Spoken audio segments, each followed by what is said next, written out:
আপনাদের প্রত্যেককেই স্বাগতম জানাই। আজকের ভিডিওতে মূল আলোচনা বিষয়বস্তু হচ্ছে কালকে 16ই জুন মঙ্গলবার নিফটি ফিফটি কেমন যেতে পারে, কেমন ডাইরেকশন দিতে পারে, আপে যেতে পারে না ডাউনে যেতে পারে, সেই নিয়ে আলোচনা করব। তার সঙ্গে আলোচনা হবে যে আপনারা যারা অপশন বাইং করেন তিনাদের ক্ষেত্রে গুরুত্বপূর্ণ যে কল বাই করবেন কোথায় অথবা পুট বাই করবেন কোথায়। সমস্ত কিন্তু এডুকেশনাল পারপাস বলা হচ্ছে। অবশ্যই বাই সেল করার আগে অবশ্যই আপনি আপনার পরামর্শদাতার সঙ্গে কথা বলে নেবেন।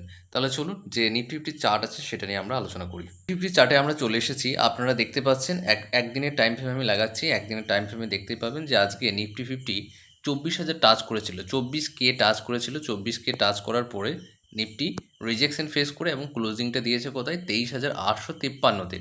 এবার সবথেকে বড় প্রশ্ন হচ্ছে কালকে 16 জুন কি হতে পারে।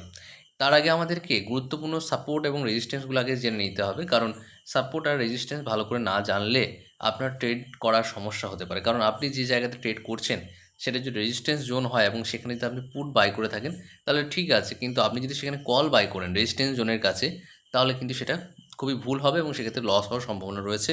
তাই প্রথমত আপনাকে খুব ভালো করে যেটা জানতে হবে সেটা হচ্ছে যে আপনাকে খুব ভালো করে সাপোর্ট আর রেজিস্ট্যান্সটা জানতে হবে। তাহলে সাপোর্ট হচ্ছে গুরুত্বপূর্ণ সাপোর্ট আছে, গুরুত্বপূর্ণ রেজিস্ট্যান্স হচ্ছে আপনার 24,100, অর্থাৎ 24,000 এবং 24,100 হচ্ছে গুরুত্বপূর্ণ রেজিস্ট্যান্স। 24,000 একটা, আর একটা হচ্ছে 24,100। একদিনের টাইম ফ্রেমে বলছি আমি। 24,100 এটা যদি ক্রস করে যায় তাহলে 24,500 পর্যন্ত কিন্তু যেতে পারে। কিন্তু হ্যাঁ, কখনোই 24,500 একদম ডাইরেক্টলি চলে যাবে না। এর মাঝে কিন্তু অনেক ঘটনা ঘটবে, আপ ডাউন হবে, এর ফলে কিন্তু যেতে পারে। বেশ, এবার আমরা গুরুত্বপূর্ণ সাপোর্ট দেখে নেব। সাপোর্ট হচ্ছে 23,800 এবং 23,700 গুরুত্বপূর্ণ সাপোর্ট। গুরুত্বপূর্ণ সাপোর্ট লেভেলটা হচ্ছে 23,700, 23,700 লেভেল, যেটা এখানে আমরা 23,750, 23,750 এবং 23,800, এটা হচ্ছে গুরুত্বপূর্ণ লেভেল। এই লেভেলটা যদি ব্রেক না করে, এই লেভেলটা যদি ব্রেক না করে সাপোর্টে, তাহলে কিন্তু বুলিশ প্যাটার্ন থাকবে। এছাড়া আমরা এদিকে আরও অনেক কিছু দেখতে পাচ্ছি, সেগুলো ড্র করে নিই, তারপর আপনাদেরকে বলছি কী করবেন। দেখুন, আপনারা যারা অপশন ট্রেডিং করেন কালকে কিন্তু উইকলি এক্সপায়ারি রয়েছে। কাল কিন্তু এক্সপায়ারি রয়েছে, তার সঙ্গে আরেকটা গুরুত্বপূর্ণ হচ্ছে ইউএস ফেডের রিপোর্ট কিন্তু কালকে আসতে চলেছে। তাই বাজারে কালকে কিন্তু আপনার প্রিমিয়াম ডিকে হওয়ার সম্ভাবনা অনেক বেশি এবং অনেক বেশি আপ ডাউন হবে। তাই আপনাকে সাবধানে ট্রেড করতে হবে। 9:30 পর্যন্ত অপেক্ষা অবশ্যই করবেন। 9:30 পর্যন্ত অবশ্যই অপেক্ষা করবেন, তার আগে ট্রেড নেবেন না। কারণ কালকে ভলাটিলিটি অনেক বেশি। তাছাড়া 9:30-এর আগে ট্রেড না নেওয়া উচিত, কারণ মার্কেট সেটেল হতে একটু সময় লাগে। 10টার পর ট্রেড করা সবথেকে বেটার।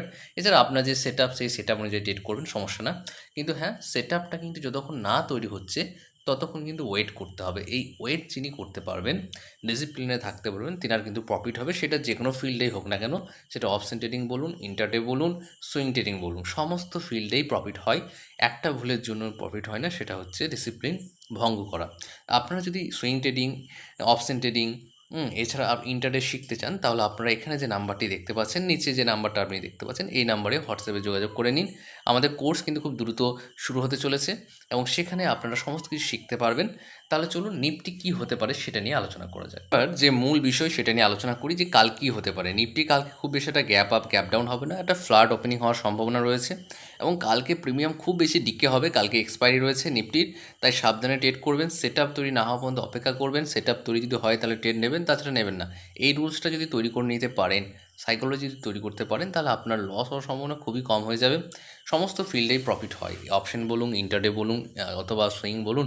শুধু ডিসিপ্লিন থাকতে হবে, ইম্পর্টেন্ট। শেয়ার মার্কেট ডিসিপ্লিন ছাড়া আর কিছুই নেই।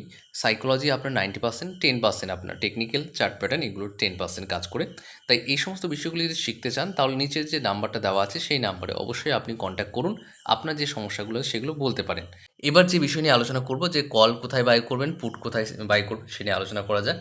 23,800 থেকে 23,820 জনের কাছাকাছি একটা সাপোর্ট আছে এবং এই সাপোর্ট এরিয়াতে যদি একটা হ্যামার বা বুলিশ অ্যাঙ্গালফিং তৈরি হয় তাহলে অবশ্যই আপনি কল বাই করতে পারেন। অর্থাৎ এই জায়গাতে, তখন এই জায়গাতে একটা কল বাই করা যেতে পারে।